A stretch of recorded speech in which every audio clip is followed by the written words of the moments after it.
In Susanna Kaysen's 1993 memoir, Girl Interrupted, she talks about suicide, saying that it is a kind of premeditated murder, that it takes a young person time to consider taking their own life, as well as registering the consequences of their actions before actually carrying it out. As a young girl, constantly occupied by thoughts of suicide, she should be one to know about that kind of thing. And I'm going to talk about that today. Today I will speak about the mental health epidemic that is teen suicide, as well as the fact that it can be solved with more accessible resources. To do that, I'll talk about how suicide really affects us and what problems it causes in society, as well as the causes of suicide and what solutions we can do to try and put an end to it, or at least put a damper on it. Unfortunately, there's no one-size-fits-all solution to suicide, but I think there are some things we can do to try and push back against it and the increasing problem it is on society. So first, I'll talk about the problems with teen suicide, starting with the first and most obvious one, which is casualties. According to the Suicide and Crisis Center of North Texas, 5,000 15 to 24-year-olds die of suicide per year in the United States, making it the third cause of death for this age bracket. The third most common cause of death, I mean. As well as the victims, the families of the victims are also affected. And according to Natasha Tracy in a HealthyPlace.com article, anger, confusion, grief, resentment, and guilt are all emotions that a family of a suicide victim might face, wondering what they did wrong and what they could have done to help, as well as dealing with their own feelings of loss. So, what are the causes of suicide? This is what we need to know to find out solutions. Well, I think the most prominent one is mental health issues.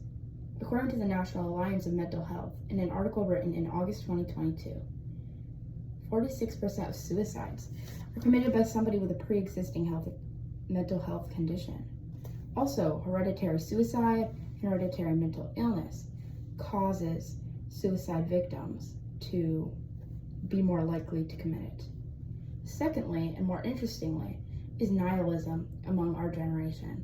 Because we lived in a generation plagued by COVID-19, as well as a constant feeling of not knowing what will happen next and not knowing where the future is going, Generation Z largely has lost hope in life. And according to an article for Forbes by Tracy Bauer in January of 2023, 34% of Gen Z are worried about their future.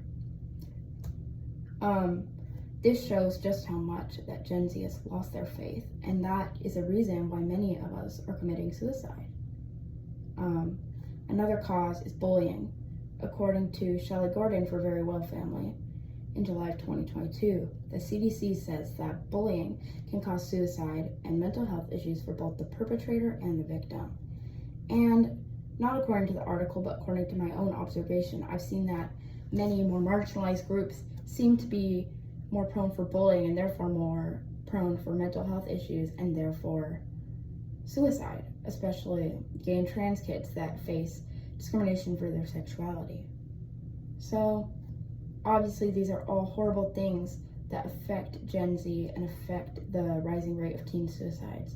But I'm going to go on the bright side and talk about some solutions, at least temporary solutions and things to investigate to try and see this problem. So the first thing is destigmatization. Suicide is still largely stigmatized, as Tim Holmes and David Johnson talk about in an article for Multicare. Suicide is very taboo and uncomfortable, and in many cultures and ideologies, it's still seen as unethical. In fact, fun fact, suicide was actually punishable by death in England up until the end of the 20th century. Suicide is very largely looked down upon, as we can see with people being buried outside of churchyards traditionally. However, by talking about it and talking about why it happens and how we can work to help others to prevent it, we can start to make a less dark aura around suicide and make it less glamorized, or at least less terrifying. The next thing is resources in school. Many schools need mental health resources so that students can see that they have help and that they don't need to go as far as suicide. And last, the main problem that I've seen with suicide is that mental health services are very hard to come by because of how expensive they are, especially for low-income families. And I think that by making counseling less expensive, that we can prevent many teen suicides from happening. Because sometimes all someone needs is just a little bit of help, and not being able to get that just because you don't have enough money is something terrible that I think should never happen. And all of this that I just spoke about was actually covered by Renee Onk in August of 2022 for CNBC. Many people actually avoid therapy just because of how expensive it is, even when they need it seriously. So I think that between destigmatization and making sure that resources are accessible even to people that might not have money or a place to go, can be able to get it in a place near them for a very reasonable price or no price at all. Because I think that people's lives are more important than tax dollars or anything else. So today I've told you about suicide and how dire it really is in our society. I've talked about the problems that society causes and the causes of those problems. And then I talked about solutions and how we can solve these problems, such as deaths and grief among those around, by just simply providing more resources. So as we can see, suicide really is a largely mental health based problem among teens and can be solved just by providing more resources. As Susanna Kaysen talked about, suicide is something that you think about for a long time with a number of factors as a young person, with your whole life ahead of you. But as she learned across her memoir, and as I've learned all across my life personally, suicide isn't glamorous.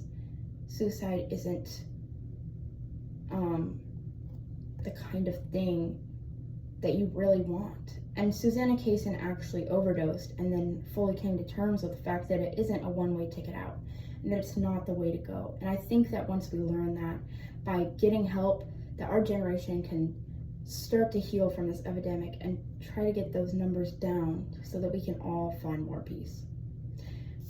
And that's the end. Thank you.